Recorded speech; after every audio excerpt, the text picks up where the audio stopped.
Everybody, David here, and this is another Dungeons & Dragons 5th edition class breakdown of the Barbarian archetype, the Path of the Totem Warrior. And the Barbarian is such a strong class from level 1 to 20. That's without even throwing in any Primal Path. But to go with everything else, with your rages, with all of your ability score improvements, with your extra attacks, with your relentless rage, with your brutal criticals, with Primal Champion, you're going to get to add a Primal Path at level 3. And that is going to be the Path of the Totem Warrior. So, the Path of the Totem Warrior is a spiritual journey for the Barbarian. As this Barbarian accepts a spiritual animal as guide, protector, and inspiration in its life. In battle, your Totem Spirit fills you with supernatural might, adding magical fuel to your Barbarian rage. Wow, just imagine that. Just even having a bear or something behind you, just infusing your rage already. That's just crazy. Most Barbarian tribes consider a totem animal to be akin to a particular clan. In such cases, it is unusual for an individual to have more than one totem animal spirit. But there are some exceptions that do exist. So, at level 3, when you get your Primal Path for the Barbarian, you will take the Path of the Totem Warrior. Now, at level 3, you're going to get a class archetype feature called Spiritseeker. And this is when yours is a path that seeks attunement with the natural world. It gives you a kinship with beasts. So, at level 3, when you adopt this path, you gain the ability to cast the beast sense and speak with animal spells, but only as rituals that are described in the spellcasting chapter of 10. So, of course, we know that you don't get any spells, and you cannot cast spells especially while you're raging. It's just mechanically impossible. So, it says that you can cast these two spells, Beast Sense and Speak with Animals, as rituals. And rituals, basically, it allows you to cast a spell. And it takes 10 minutes plus how long time it takes. So if it takes an action, technically speaking, as some people would get technical, it would take you 10 minutes plus the action to cast a spell as a ritual. And basically, Beast Sense allows you to concentrate, I believe it's for up to 1 hour, to see through the animal's eyes. And then you can kind of roam around with there. And great RP. Now, Speak with Animals is exactly what it looks like. You get to speak with animals, and depending on their intelligence, you may be able to have a very, very simple, basic conversation. And it would be actually a good thing and a fun thing for RP between the player and the Dungeon Master. So, Spiritseeker, really nice at level 3. Now, also at level 3, you are going to get Totem Spirit.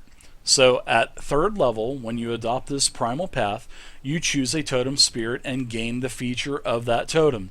You must make or acquire the physical totem object, an amulet or similar adornment that incorporates fur, feathers, claws, teeth, or bones of the totem animal. At your option, you also gain minor physical attributes that are, reminiscent of your spirit totem. For example, if you have a bear totem spirit, you might be unusually hairy and thick-skinned, or if your totem is the eagle, your eyes turn bright yellow. Another cool example is one of my players, Ralthoin. He adopted the bear totem, and as part, not only did he become a little bit hairier, his fangs on his teeth actually grew a little bit. So it's really nice for RP and for a physical description. And that was really cool that he came up with, his fangs growing a little bit more. So, also, your totem animal might be an animal related to these listed here down below, but more appropriate to your homeland. For example, you could choose a hawk or vulture and basically to replace the eagle, and you could do maybe like a panther to substitute the wolf. So, if you choose the bear, while raging, you have resistance to all damage except physical damage. The spirit of the bear makes you tough enough to stand up to any punishment. So, that's pretty much, that's explained really nicely. The eagle, While you're raging and are not wearing heavy armor, which you cannot anyway, other creatures have disadvantage on opportunity attack rolls against you. And you can use the dash action as a bonus action on your turn, as long as you have your bonus action left. The Spirit of the Eagle makes you into a predator who can weave through the fray with ease. Really nice. So basically, you're not going to be wearing any armor because you're probably going to be benefiting from the unarmored bonus. You're raging. All of the creatures have disadvantage on opportunity attacks, so you can basically move around freely with hardly any penalty. Then the wolf basically is while you're raging, your friends have advantage on melee attack rolls against any creature within 5 feet of you that is hostile to you. That's really nice. So as long as you're within 5 feet of a creature, everybody around you within 5 feet is also going to get advantage for the attack, and that's really nice. So the Spirit of the Wolf makes you the leader of the hunters. Totem Spirit, lots of great benefits. It adds on top of everything else that you get as being a barbarian already. The barbarian gets some of the, I would say, the most amount of class features, that's for sure, total. Now the aspect of the beast is at level 6.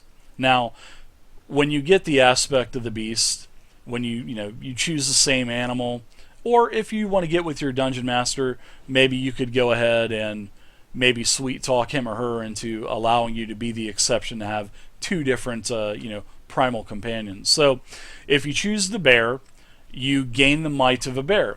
Your carrying capacity or your encumbrance includes maximum load and maximum lift, basically is doubled, and you also gain advantage on strength checks made for any kind of pushing, pulling, lifting, or breaking objects like doors and boxes. Straightforward. If you take the aspect of the beast for the eagle, then you gain the eyesight of an eagle. You can see up to 1 mile away with no difficulty and able to discern even fine details as though looking at something no more than 100 feet away from you. Additionally, dim light does not impose disadvantage on your wisdom perception checks. Really nice. That's straightforward also. The wolf, if you take the aspect of the beast, your totem, your wolf, you gain the hunting sensibilities of a wolf. You can track other creatures while traveling at a fast pace, and you can move stealthily while traveling at a normal pace. So you're not going to get the moving penalty for stealthing anymore, and you will also be able to track creatures while traveling at a fast pace when you perform your nature check for doing that. Really nice aspect of the beast. Now, not last, but at level 10, you're going to gain Spirit Walker. Now, Spirit Walker means that you can cast the Commune with Nature spell, but only as a ritual. And when you do so, a spiritual version of one of the animals you chose for Totem Spirit or aspect of the bear beast appears to you to convey the information that you speak. So this is really nice. You can commune with nature, basically go into to like an opium high. You can communicate with the spirits, and Spirit Walkers are going to actually allow you to see a version of the animal that represents your totems. Really nice. Great for RP. Now, Totemic Attunement is level 14, and this is when you gain a magical benefit based on the totem animal of your choice, the theme that you've already chosen. You can choose the same animal you've selected previously or a different one, and it actually states or a different one. So if you choose Totemic Attunement for the bear, while you're raging, any creature within 5 feet of you that's hostile to you has disadvantage on attack rolls against targets other than you or another character with this feature. And an enemy is immune to this effect if it cannot see or hear you, or if it can't be frightened. So basically, it acts sort of like a taunt. So as long as the creature within 5 feet of you is attacking you, if it attacks anything else around you, it's going to get disadvantage on attack rolls. If it's any other target, other than you, basically. Now, Totemic Attunement for the Eagle is while raging, you have a flying speed equal to your current walking speed. How crazy is that?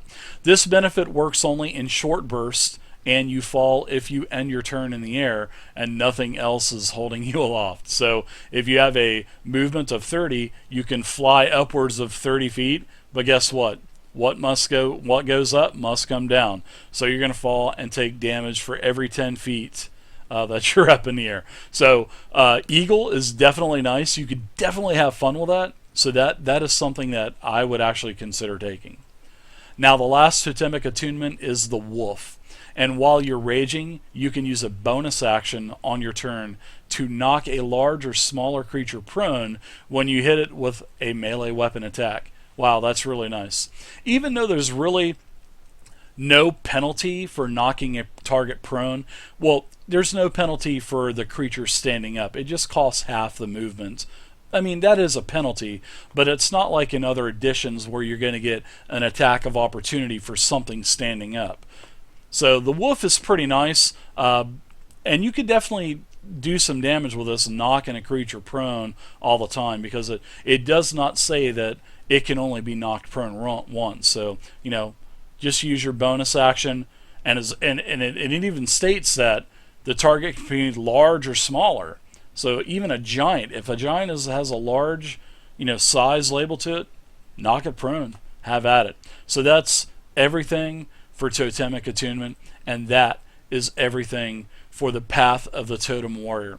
I hope you guys enjoyed this D&D 5e class breakdown of the Path of the Totem Warrior.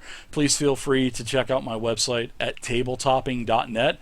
I have over 840 character sheets of every D&D 5e class, level 1 to 20, every archetype. There are a ton of sheets. They're all on nice 3-page PDFs. You just take them and go to the game. So if you need a level 15 druid, take an archetype druid, go to your game, have fun. So thank you guys again. Please feel free to leave a comment down below, and I'll see you next time. Peace.